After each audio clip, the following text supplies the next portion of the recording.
Cuenta del viaje de estos congresistas. Una de las cosas que decíamos es cómo se viaja cuando la política exterior del Perú lo que ha hecho es respaldar a Ucrania en esto que se ha considerado una invasión en la que se han violado los derechos humanos por parte del gobierno del señor Putin. El señor Bermejo va ahí y ustedes lo han escuchado. Él solito lo que ha declarado, en ningún momento ha hecho ninguna condena, ni siquiera un llamado a una negociación de paz, nada. Richard Arce, excongresista de la República, está con nosotros para darle un análisis y una segunda lectura a estas declaraciones. Richard, bienvenido. Mávila, buenas noches. A ver, preocupado con las expresiones porque al final es un congresista de la República y en estas circunstancias se requiere inmediatamente el pronunciamiento de Torre Tagle. La canciller, el gobierno del Perú tiene que manifestarse respecto a las expresiones que ha hecho, porque evidentemente la posición del Perú, y casi unánime en el mundo, es de condena a la invasión a la soberanía de Ucrania. Cuando se le reclamó a Alejandro Soto por el viaje de los congresistas, él emitió un comunicado en el que al final dice: mi solidaridad con el pueblo de Ucrania. No basta. No, no es suficiente, porque evidentemente ese tipo de comunicaciones, expresiones de parte de los congresistas se va a hacer viral en las redes sociales. ¿Y cuál es la intención de Bermejo aquí? Acá es una intención subrepticia. Él está buscando impunidad. Se le viene la cárcel. Él está involucrado seriamente en un proceso de coimas para favorecer en el direccionamiento de proyectos.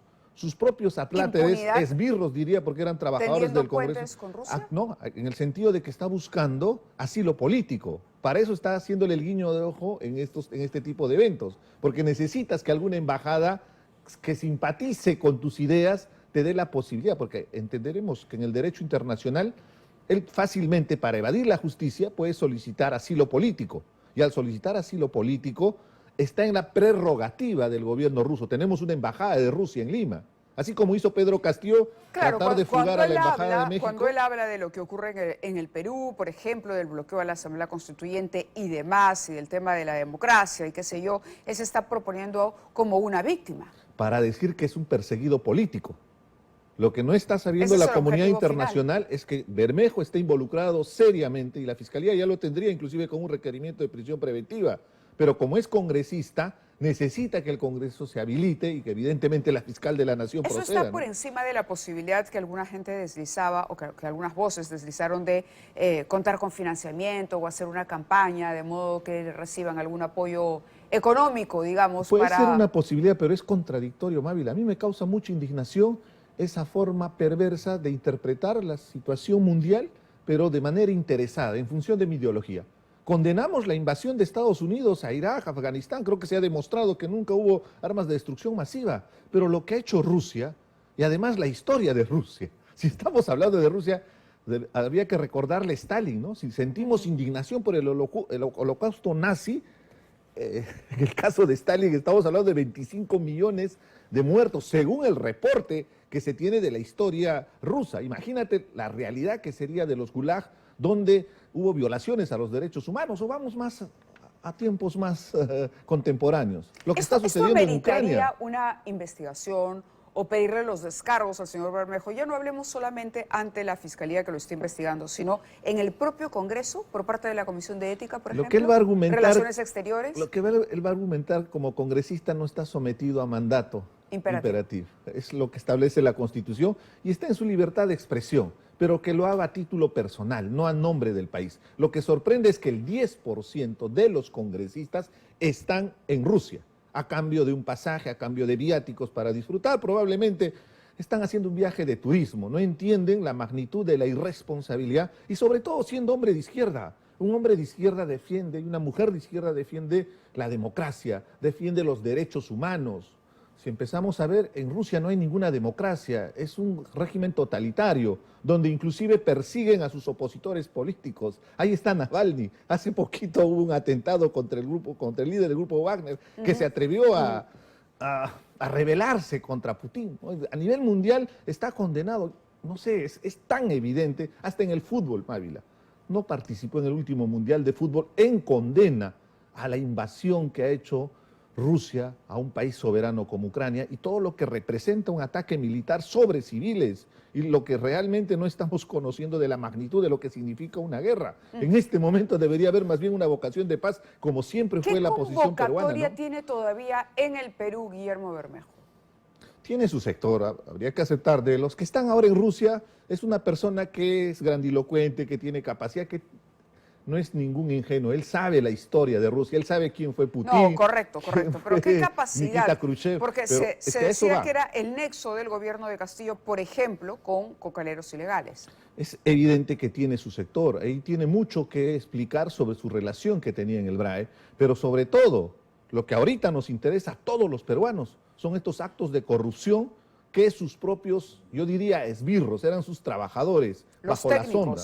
Entonces, la carpeta fiscal lo involucra. O sea, ¿qué hacían en un hotel en el municipio donde han recibido, después de una reunión con Bermejo, el financiamiento de un proyecto con este señor que están siendo investigados? O sea, no hay forma de buscarle una forma de negación como él lo ha hecho, ¿no? De acuerdo. Richard, un comentario sobre lo que ha ocurrido con la congresista Amurús. Es otro tema escandaloso en una situación, diría inclusive de luto, que debería estar pasando el Congreso de la República.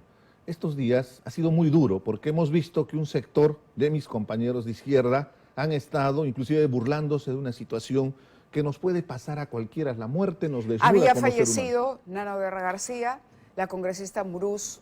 Bueno. Estuvo festejando el cumpleaños de su pareja, eso es un tema particular, pero cierta prudencia, ¿no? Pero a lo que voy es al tema de fondo, ¿no? Pero es que es gracioso, o sea, estamos viviendo en una situación de polarización donde los extremos marcan la agenda y nos están imponiendo esta especie de confrontación. Así como se burlaron de Inti Bryan los de la extrema derecha, a mí me causa indignación también ver cómo se están burlando de una situación. Además, no es una fiesta cualquiera, es una fiesta que termina con una muerte. Es que ese era el antecedente para poder relacionar la otra suspicacia que genera.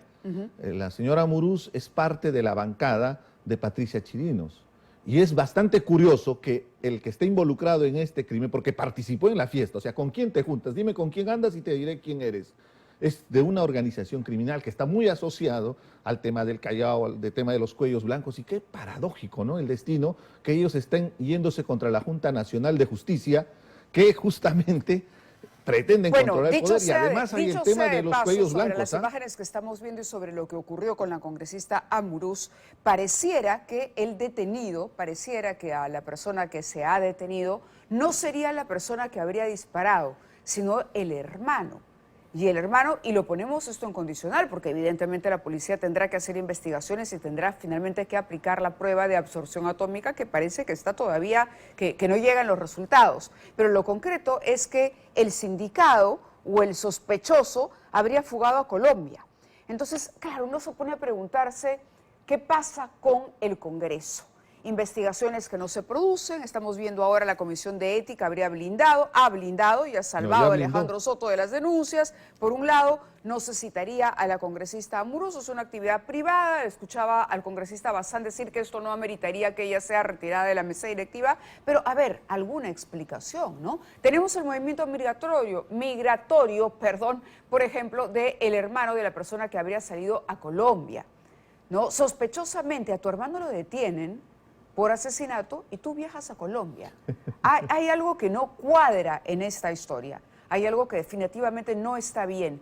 Pero bueno, vamos a continuar más adelante hablando de este tema con el congresista Luis Aragón de Acción Popular, pero ahora le agradecemos a Richard Arce que haya estado con nosotros esta noche. Definitivamente es deplorable la actitud del Congreso. El blindaje que se ha dado el día de hoy al presidente del Congreso muestra la complicidad. Para ellos es falta grave lo de la Junta de Justicia, pero los mochasueldos, estos traficantes que hay en el Congreso, eso no es falta grave. Eso es lo que indigna a la población, por eso tienen más del 90% de desaprobación. Al final están cavando su propia tumba. De acuerdo, le agradezco que haya estado con nosotros como siempre. Vamos a ir a la pausa, pero vamos a regresar con todo lo que ha ocurrido en el Congreso a propósito de estos y otros temas. En efecto, la denuncia por la contratación de la tía de su hijo fue rechazada.